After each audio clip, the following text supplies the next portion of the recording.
The bureau mechanism as it exists today, there are three licensed credit bureaus in the market.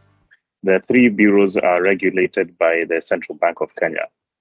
Now, the regulations mandate that all licensed commercial banks and microfinance banks have to share both positive and negative information on every single credit line that they issue. So basically, every single loan that is issued by a licensed bank or microfinance bank in Kenya have to report to the bureau at least once a month every single facility that they have issued out in the market. So we have both information on the loans that are paying well and those ones that are stopped paying and are no longer paying. So that's the mechanism basically as it is today in a nutshell.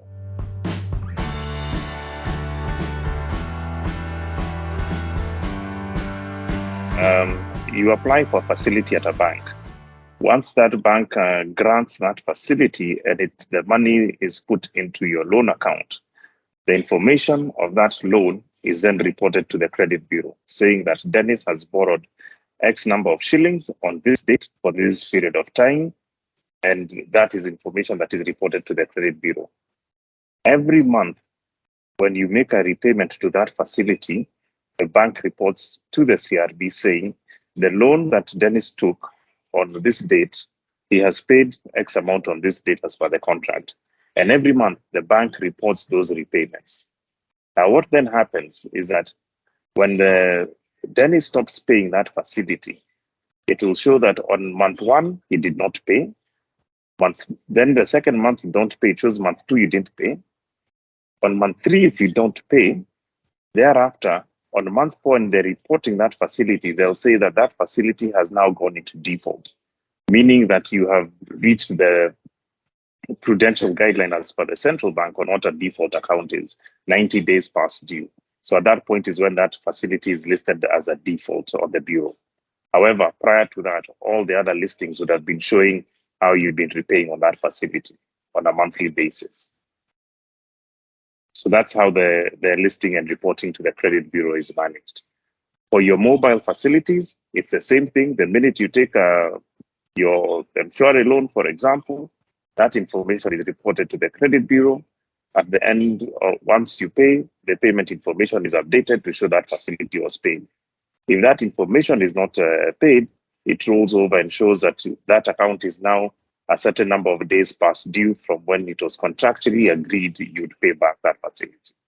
And then that is tracked until it reaches the default threshold when it changes its status from performing to a non-performing facility and marked as a default.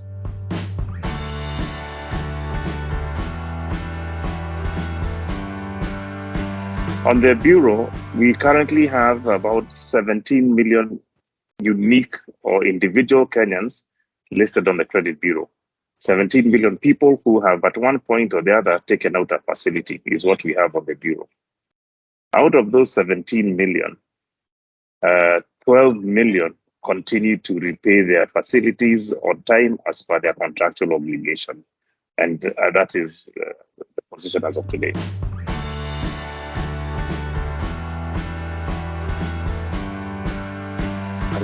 I would not be able to give details of what the review will entail, but from by just looking at what the president announced, I think it's a very welcome idea and something that will be brought on board for this very reason. Credit bureaus for a good number of years have been providing credit scores in the market. These scores are there to be able to help lenders be able to make decisions, to differentiate risk on their customers based on their previous repayment history that has been recorded. Now, unfortunately, for a very long time, the bureau data has been used as what we call in the industry as they call it when the bank goes through its risk profiles and assesses the individual's risk, they then access the credit bureau data for what we call an exclusion rule. So the exclusion rule here is to say, has Dennis defaulted before, yes or no? If he has, then exclude the person from getting that facility. Whereas the idea is for them to use the scores, as the scores actually give an indication of a probability of this customer defaulting. Based on that probability of that customer defaulting, the bank should be able, or the lender in this case, should be able to adjust their risk in terms of how much they charge for that facility, or how much they can actually provide this customer as a facility in terms of amounts based on the probability of that person defaulting over a defined period of time. So if the review is to get financial institutions to start using scorecards more in their decisioning process, that is something that is definitely welcome and something that we support wholeheartedly. In the past, we've had various directives that have been given towards CRBs that does not necessarily involve, or the CRBs are not called to the table. It's usually a directive to the Treasury or Central Bank. But in the president's speech this time, he was very specific to say that he will work with CRB. So we are very eager and actually happy that that we are going to be on the table to be able to see how we can improve this framework to be able to achieve his goal in getting access to finance improved in the market. So it is definitely a welcome initiative that he has brought forward.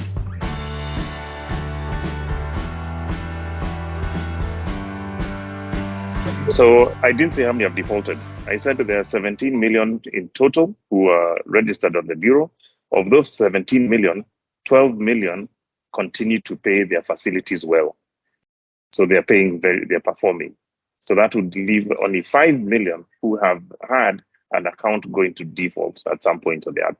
So it is a vast majority of customers who actually are paying well.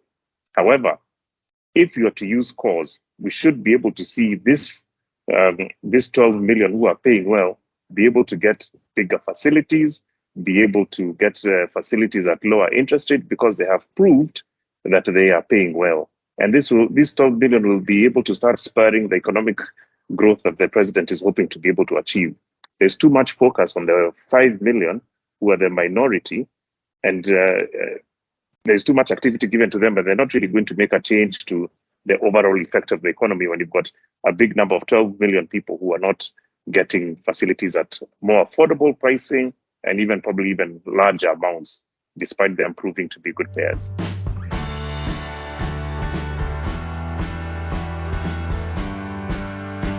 It has worked for the benefit of the lenders because it has been used as a collection tool. They've been able to collect on outstandings because if you have a default, you collect. It has not worked for the borrower necessarily because you still have a large majority of people who are paying the same interest rate despite showing good repayment behavior in the past.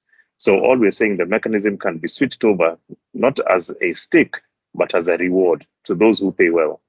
And generally, Kenyans are very good at, if they see there's something to their benefit, they're very good at actually following and doing what is necessary for them to achieve the most they can. So the negativity we need to put aside and focus on the positivity. And we're sure that we'll see much better performance and much more appreciation of the mechanism that we do have today.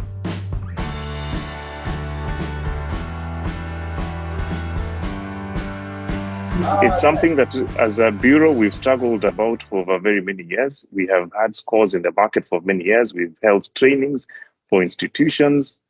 We've gone through situations where data has been suppressed, which is not necessarily the best thing to do. In fact, it's the direct opposite. The more data that the bureau has, the better they are in a position to assess the borrower for them to be able to get better facilities. So if what the bureaus need is to be able to get more access to data, they have the digital lenders, have the credit-only lenders out there. If we can, even if there's a trade credit in the market, let this information be shared with the bureaus, because this will help the bureaus be able to have a more objective decision on these people who are borrowing, and give this information to the lenders so that they have good information for them to make a decision on who to lend to at a much lower risk. Information is key. Everyone says data is key. Without the data, then there's really no benefit for anyone. So I think part of the review for sure should be to look at how we can open up for more data to be shared, for people to be assessed more, it's a more rounded decision rather than very departmental or sectorial.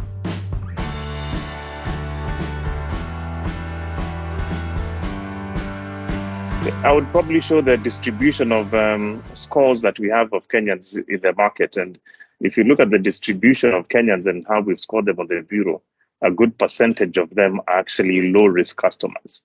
And those low-risk customers have got a much lower probability of defaulting. So the review would be to see how are we able to increase the limits that these people are currently getting for their economic activity to improve. So these are some of the things that we'll be able to bring in.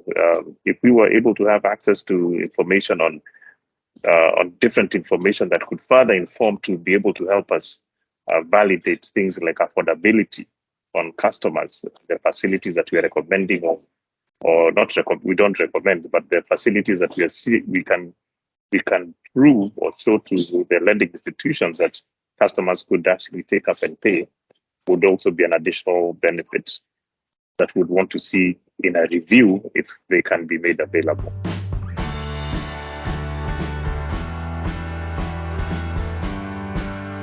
The introduction of risk-based pricing, where people's pricing on credit is based on their risk or their repayment history from the past.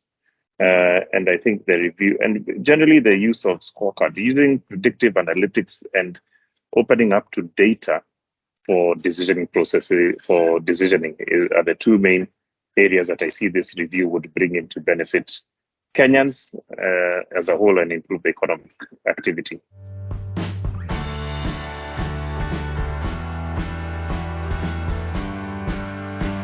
The review is very welcome.